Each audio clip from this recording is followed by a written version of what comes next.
इन दिनों बिहार में चुनावी सरगर्मियां काफ़ी तेज़ हैं।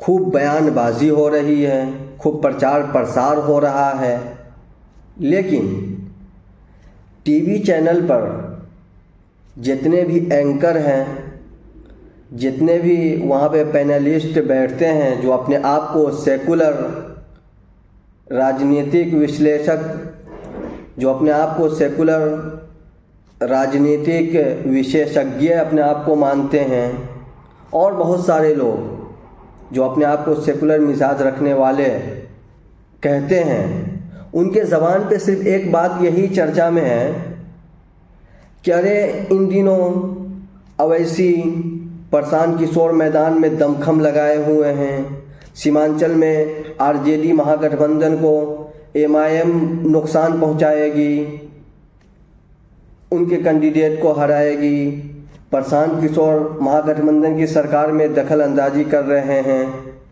उनके खिलाफ प्रशांत किशोर वोट काट रहे हैं। तरह तरह की ये बयानबाजियां चल रही हैं। हम यही कहना चाहते हैं कि आरजेडी महागठबंधन के बाप की बकौती बिहार है। क्या किसी के दहेज में मिला है कि सिर्फ आरजेडी और महागठबंधन ही चुनाव लड़े, उसके अलावा कोई नहीं लड़े?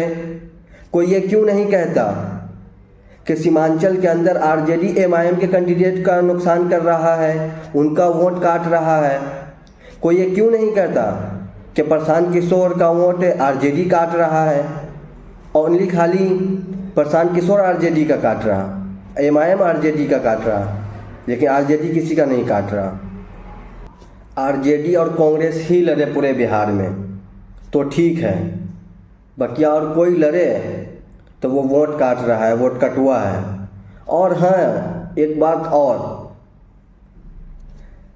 बात अगर जो कांग्रेस बोले, राहुल गांधी बोले वो सेकुलर, तेजस्वी यादव बोले वो सेकुलर, वही प्रशांत किशोर और अवैसी बोले तो क्रिमिनल हो जाता है। अगर राहुल गांधी बोले कि जिसकी जितनी भागीदारी उसकी उतनी हिस्सेदारी, यही अवैसी और प्रशांत किशोर बोले तो बोले वो नफरत फैला रहा, सेकुलर वोटों का बिखराव कर रहा। ये वही हो गया ना कि गरीब की जोरू सबकी भाभी। आप बोले तो ठीक, दूसरा बोले तो गलत। ये कैसे चलेगा? ये फैसला इस बार बिहार की जनता करेगी। किसको चुनना है, जिसको भी चुनना है सोच समझ के चुनना है। बिहार इलेक्शन में चुनावी वादे इतने तेज़ हो रहे हैं, बयानबाजी इतनी फेंकी जा रही है, एक दूसरे से कंपटीशन की जा रही है। मेरे भाइयों, महाराष्ट्र का चुनाव याद है? वहाँ भी चुनाव से पहले कुछ ऐसा ही हुआ था।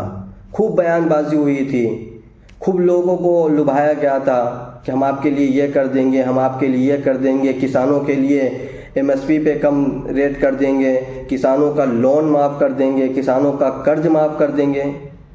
लेकिन आज क्या हो रहा है महाराष्ट्र में? आज किसान सड़कों पे उतरे हुए हैं, उनका कर्ज माफ़ नहीं हो रहा है। उनको जो कहा गया था कि 1 रुपया दीजिए, आपको 2000 रुपये प्रधानमंत्री किसान निधि के योजना के तहत दिया जाएगा, वो भी नहीं मिल रहा।